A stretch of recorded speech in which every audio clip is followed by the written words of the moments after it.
Welcome to the slop farm. Enjoy the video.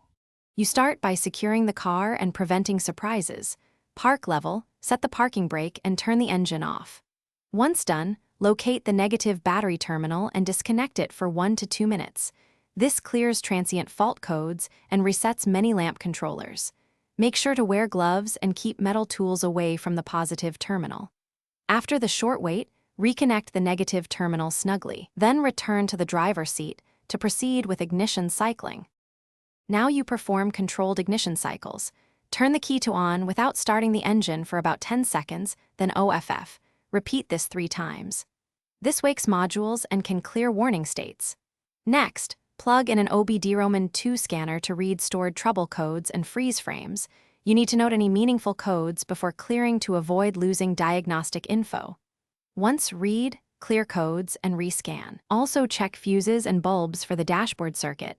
Finish by starting the engine and watching the dashboard for 5 minutes while you operate key systems. Turn lights, blinkers, and AC on and off to let modules communicate and settle. If a light returns, reconnect the battery if you removed it earlier and rerun the scanner. Document any recurring codes before pursuing further fixes.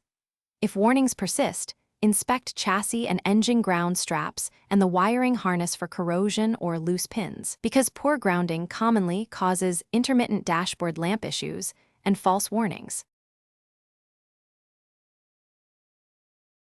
Thanks for watching.